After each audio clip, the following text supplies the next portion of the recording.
नमस्ते दोस्तों।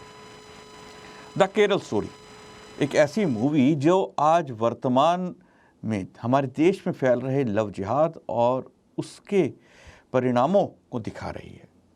ये एक हमारे देश की समस्या नहीं है, ये समस्या बहुत से उन देशों की है जहाँ पर ISIS ने इस्लाम के नाम पर लड़कियों को बहला फुसला कर सीरिया लेके गए और वहाँ पर उनके साथ दुष्कर्म किया और अन्य बहुत सारे कामों के लिए इस्तेमाल करना शुरू किया। कहीं सुसाइड बॉम्बिंग तो कहीं उन लोगों को सेक्स स्लेव के तौर पर इस्तेमाल करा जाना लगा। वहाँ मंडी लगनी शुरू हो गई बाकायदा दूसरे देशों से आई हुई ईसाई और हिंदू या अन्य मतों की लड़कियों के साथ। तो इस फिल्म के रिलीज़ होते ही हमारे देश में एक ऐसा माहौल बनाया जाने लगा कि जो इस्लामोफोबिया और ये बताने का प्रयास कर रहा था कि हमारे देश में ये हो ही नहीं रहा, भले ही दुनिया भर में हो रहा है, लेकिन आज जो खबरें पहले एक तरह से दबा दी जा रही थी, इस फिल्म के आने के बाद उन खबरों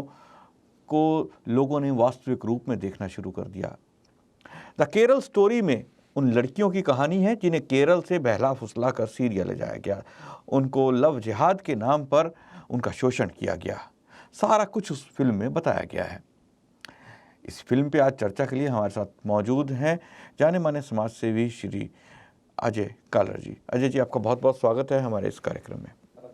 अजय जी, ये फिल्म आई, इससे पहले एक फिल्म और आई थी द कश्मीर फाइल्स, जिसको लेकर इसी प्रकार का एक प्रोपेगेंडा चलाया गया कि इस फिल्म में जो दिखाया गया वो ठीक नहीं है, कहानी है और ये देश में जहर फैलाने का काम कर रही है। जो ये हमारे देश का एक ग्रुप है वो ये काम कर रहा था, जबकि जो पीड़ित थे, जो कश्मीर के पीड़ित थे, आज जो लव जिहाद के पीड़ित हैं वो कह रहे हैं कि ये सच है क्योंकि उन्होंने ये भुगता है। आप इस फिल्म को लेकर क्या राय लगते हैं? ये जो केरल स्टोरी आई है, इस फिल्म की को लेकर आप क्या सोचते हैं? सर्वप्रथम मैं आपको धन्यवाद देना चाहूंगा अमित जी कि आपने बहुत ही ज्वलंत मुद्दा आज उठाया है आपने ये, और लोगों में जागृति आपके चैनल के माध्यम से पहुंच रही है। और मैं इस फिल्म के जो निर्देशक हैं सुदीप्त और विपुल शाह को भी बधाई देना चाहूंगा कि एक ज्वलंत मुद्दे को उठा के देश के सामने प्रस्तुत किया जा रहा है। कितनी बड़ी विडंबना है, कितना बड़ा एक ग्लोबल एजेंडा अमित जी चल रहा है हमारे देश के खिलाफ। जो 58 मुस्लिम कंट्रीज है, मैं तो ये मानता हूं सबकी एक ही विचारधारा, एक ही सोच है कि किस तरीके से भारत को नीचे से नीचे दिखाया जाए, इनका शोषण किया जाए। आज जो टारगेट किया जा रहा है इस केरल फिल्म के माध्यम से जो दिखाया गया है, युवा हिंदू लड़कियों को दिखाया गया है, जिसमें 32,000 हमारी युवा हिंदू बहनें जो गायब हुई वो सीरिया और कुछ अफगानिस्तान के क्षेत्रों में भी पाई गई। और देखो इसके साथ ना उनका शोषण किया जैसे आपने बताया, और इवन सबसे बड़ी चीज उनका शोषण के अलावा उनको यूज करने के बाद लव जिहाद में फंसाकर उनको बाहर भेजा गया। उनका यूज करने के बाद उनके मानव अंगों की तस्करी भी की गई है। कितनी बड़ी हमारे लिए शर्म की बात है अमित जी, सोच के देखना होगा ये चीजें हमारे लिए कितनी बड़ी एक मतलब दर्दनाक स्थिति पैदा करती होगी जिस परिवार के अंदर ऐसे केस होंगे। और 32,000 लड़कियां, ये तो जो अभी लाइमलाइट में आई हैं, जिनका रिकॉर्ड आया है, वहां के उस टाइम जो चीफ मिनिस्टर थे उन्होंने भी इस चीज को एक्सेप्ट किया था। और उसके बाद जो अनऑफिशियल कितनी ऐसी लड़कियां गई होंगी जिनका हम लोगों के पास रिकॉर्ड भी नहीं होगा अमित जी। तो इन चीजों को आज आप दिखा रहे हो, बता रहे हो, एक जागृति पैदा कर रहे हो, उसके लिए आपको धन्यवाद। जी बिल्कुल। मैं बताना चाहूँगा अपने दर्शकों को कि एक पहले वहाँ पे केरल के बिशप थे जॉर्ज कुरियन, उन्होंने एक लेटर लिखा था हमारे जो गृह मंत्री हैं, केंद्रीय गृह मंत्री, उन्होंने उस लेटर में लिखा था कि केरल के अंदर साल 2005 से लेकर 2012 के बीच लगभग 4,000 से ज़्यादा ईसाई लड़कियों को इस धर्म के नाम पर जो लव जिहाद है उसमें फंसा कर यहाँ से सॉफ्ट टारगेट के रूप में जो है यहाँ से लेके जाया जा रहा है। तो इसका भी काफ़ी हंगामा मचा था कि ऐसा कुछ नहीं है, लव जिहाद जैसी चीज़ नहीं है। लेकिन उन्होंने ये पत्र लिखा और उसके बाद जो केरल के तत्कालीन जो मुख्यमंत्री थे ओमान चंडी, उन्होंने भी एक सवाल के जवाब में बताया था कि 2006 से 2012 के बीच राज्य में 7,713 लोगों ने इस्लाम मत को स्वीकार किया और उसमें 2,688 महिलाएं थी, जिसमें से 2,196 हिंदू थी और 492 ईसाई थी। इस रिपोर्ट के आने के अचानक से बाद जितने भी मुस्लिम संगठन थे और जो लोग आज अपने आप को एक तरह से धर्मनिरपेक्ष मीडिया का नाम देते हैं, लेकिन वो ज़्यादातर मुस्लिम संगठनों की ही बात उठाते हैं, उन्होंने एकदम से हंगामा रोना मचाना शुरू कर दिया था और उनका कहना था कि ये राज्य में जहर घोलने की एक साजिश है और ऐसा कुछ नहीं है। लेकिन उसके बाद एक वीडियो सामने आया जिसमें ये कहा जाने लगा कि ये लड़की जो है वो जो यहाँ से गई हैं और उन लोगों के वीडियो सरफेस होने लगे सोशल मीडिया पर, बहुत सारी ऐसी पोस्ट आने लगी, तो उसको भी दबा दिया गया। लेकिन अजय जी, अब ये जो फिल्म आई है, इस फिल्म में उन लड़कियों की दास्तां बताने का प्रयास किया गया। तो आपको क्या लगता है कि ये एक सोची समझी साजिश है कि ऐसी घटनाएं अगर सामने आती हैं, मुख्यमंत्री एक संवैधानिक पद पे हैं, वो अगर इस तरह के आंकड़े देते हैं तो उनको भी दबाने का प्रयास करता है एक मीडिया का वर्ग, और एक जो हमारे देश में विक्टिम कार्ड खेलने वाला जो वर्ग, ज़्यादातर मुस्लिम वर्ग जो है, वो भी जो है इस तरह की चीज़ों को दबाने का प्रयास करता है। और एक सोची समझी साजिश के तहत इसको पूरा का पूरा नकली और गलत साबित करने का प्रयास किया गया। लेकिन फिल्म ने बहुत सारी चीज़ें हमारे सामने ला दी हैं। जी, आप क्या कहना चाहेंगे? सर बिल्कुल ठीक कह रहे हैं सर। मैंने अभी पहले ही बार ये बोला है कि ग्लोबल एजेंडा चल रहा है कि किस तरीके से भारत को कमजोर से कमजोर किया जाए और हमारे साथ किस तरीके से मतलब मेरा कहने का मकसद ही यही है कि बिल्कुल ये ग्लोबल एजेंडा चल रहा है जिसमें मुस्लिम संगठन जिनको बाहर से इतनी मतलब भारी मात्रा में आप ये कह सकते हैं कि फंडिंग इनको प्रोवाइड कराई जा रही है इन केसेस के लिए, इस कामों के लिए, आप सोच भी नहीं सकते। पिक्चर में भी जैसे आपने देखा होगा, ट्रेलर आप भी देख रहे हैं, मैं तो ये कहूंगा सबको एक पिक्चर देखनी चाहिए और सबसे जरूरी है अपनी बेटियों को, बहू बेटियों को ये पिक्चर दिखानी चाहिए। एक छोटी सी कितनी मतलब बात में आपको है, बहुत छोटी सी, हम अपने बच्चों को ही संस्कारित नहीं कर पा रहे हैं। सबसे बड़ी चीज इस पिक्चर के माध्यम से यही कहा गया है कि उनकी जो देखो कितना बड़ा उन्होंने एक एजेंडा ऐसा फैलाया है कि जो क्लास में उनके साथ लड़कियां पढ़ती हैं उनको किस तरीके से मुस्लिम जो ये संगठन है, आईएसआई कह सकते हैं, लव जिहाद करने वाले, उनको किस तरह की ट्रेनिंग दे रहे हैं।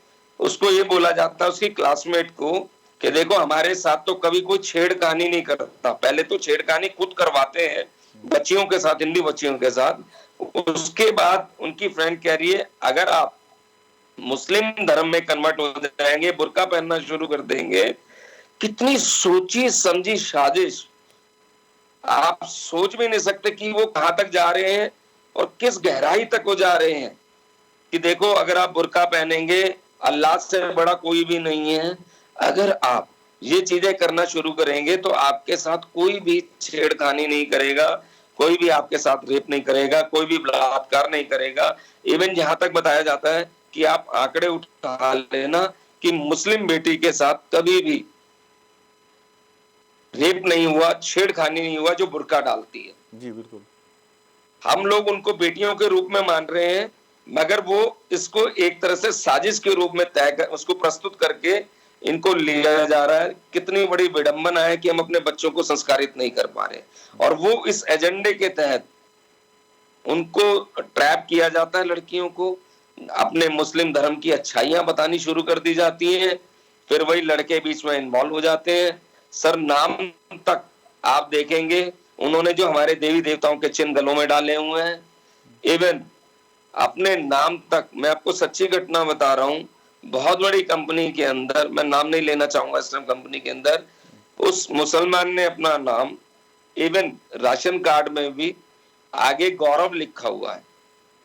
कितनी बड़ी विडंबना है। मतलब ऐसे तो 2-4 केस हमारे पास आते हैं कि उन्होंने अपने नाम भी हिंदू रखे हुए हैं। हिंदू नाम रखने के बाद वो लड़कियों को ट्रैप करते हैं कि हम हिंदू हैं। जब वो पूरी तरह से उनकी गिरफ्त में आ जाती हैं, उसके बाद जो उनका शारीरिक शोषण, मानसिक शोषण वो किया जाता है, उसकी हम कल्पना भी नहीं कर सकते। जैसे 32,000 लड़कियां गई हैं, आपने भी बताया कि वहां उन्होंने माना इस चीज को, अपने वहां के जो जी, हमारे मुख्यमंत्री। सीएम साहब थे उन्होंने भी इस चीज को माना कि बहुत सारे केसेस आए हैं। अभी भी आंकड़े वो सच नहीं बता रहे हैं। मैं कह रहा हूँ 32,000 नहीं, ये संख्या कम से कम लाखों के आसपास पहुंच गई होगी, जो पूरे भारत से होगी। तो केरल की हम बात कर रहे हैं सिर्फ।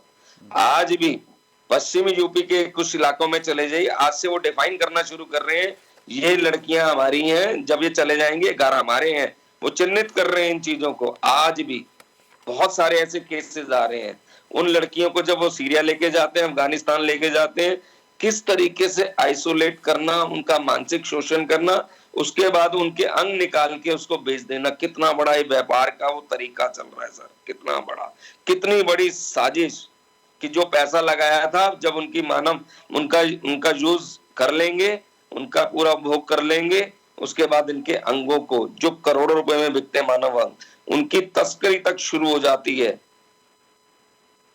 कितनी बड़ी आप साजिश के शिकार बनते जा रहे हैं। और हम सिर्फ अपने आइडियल बना रखे हैं हमने खान बंधुओं को। शाहरुख खान हमारा आइडल है, आमिर खान हमारा आइडल है, सलमान खान हमारा आइडल है। हम क्यों नहीं बता पा रहे अपने बच्चों को कि नहीं, स्वामी श्रद्धानंद, स्वामी दयानंद, चंद्रशेखर आजाद, सुखदेव जी हमारे आदर्श थे, महाराणा प्रताप हमारे आदर्श थे। हम नहीं बता पा रहे आज तक, हम उनको नहीं दे पा रहे शिक्षा बिल्कुल भी। अमित जी, ये सोचना पड़ेगा स्कूलों से ही, छोटे छोटे बच्चों के अंदर। मैं कहता हूँ हर फैमिली को ये पिक्चर जाके देखनी चाहिए, सच्चाई से रूबरू कराना चाहिए कि हमारी बहू बेटियों के साथ ये कैसा दुर्व्यवहार किया जा रहा है। देखिए उनकी साजिश के तहत कितना बड़ा मीडिया वर्ग, कितना बड़ा वामपंथी वर्ग आज कोर्ट के अंदर पहुंच गया है, हाई कोर्ट के अंदर, सुप्रीम कोर्ट के अंदर, कि इस पिक्चर को बैन किया जाए। ये अपना भारत देश के अंदर अशांति फैलाने का कार्य कर रहे हैं। हमारे ऊपर ये आरोप उल्टा उन्होंने लगाने शुरू कर दिए हैं। कितनी बड़ी मतलब साजिश का शिकार होते जा रहे हैं, सोचने का विषय है। और इसको अमल करने की चीजें, ये नहीं कि हमने कश्मीर फाइल जाके देखी, उसके बाद 2 दिन देखा, 10 दिन हमारे अंदर थोड़ा सा आक्रोश रहा, उसके बाद फिर इसी तरीके से केरल स्टोरी आएगी, 1 महीना 2 महीना हमारे अंदर जोश रहेगा, उसके बाद फिर वही हम अपने कामों में लग जाएंगे। आज हम क्या कर रहे हैं, सिर्फ और सिर्फ धन कमाने की होड़ में लगे हुए हैं। सिर्फ और सिर्फ बच्चों को ना संस्कारी कर पा रहे हैं, ना उनके आगे भविष्य का सोच पा रहे हैं, ना आने वाले टाइम में अपने भविष्य का सोच पा रहे हैं। इवन मैं आपको बता दूं, बहुत सारे लोगों से पार्क में मिलना होता है कि जब ये स्थिति होगी कि आप ऐसी बात क्यों करते हैं आप अजय कालरा जी। मैंने कहा आप जब तक जागृति नहीं होगी आप लोगों के अंदर, अपने परिवार के अंदर, कह रहे क्या होगा, हद से मुसलमान बन जाएंगे ना, अल्लाह अकबर बोल देंगे। ये सोच हमारी, ये मानसिकता बनती जा रही है हमें जी। इस मानसिकता को दूर करना होगा आपके चैनल के माध्यम से, मैं जी कहना बिल्कुल, आपने सही कहा। मैं अपने दर्शकों को एक और आंकड़ा बताना चाहूँगा कि भारत की एक बहुत बड़ी पत्रिका है, उसके अनुसार मालाबार का एक इस्लामिक संगठन है, इस्लामिक काउंसिल है, उसके द्वारा कुछ आंकड़े पेश किए गए। उस आंकड़ों के अनुसार वर्ष 2012 तक के आंकड़े जो थे, उसके हिसाब से 2007 में 627, जिसमें से 441 हिंदू लड़कियों ने अपना मत परिवर्तन किया और बाकी 186 ईसाई लड़कियों ने अपना मत परिवर्तन किया। 2008 में 885 कुल लोगों ने मत परिवर्तन किया, जिसमें से 727 हिंदू थीं और 160 के करीब ईसाई लड़कियां थीं। 2009 में 675 में से 566 हिंदू और 108 ईसाई लड़कियों ने अपना मत परिवर्तन किया। 2010 में 664 लोगों में से 566 और हिंदू और 98 ईसाई लड़कियों ने मत परिवर्तन किया। 2011 में 393 कुल लोगों ने अपना मत परिवर्तन किया, जिसमें 305 हिंदू थीं और 88 ईसाई थीं। दोस्तों अब आप खुद ही सोचिए कि 2023 में क्या हाल और क्या आंकड़े होंगे।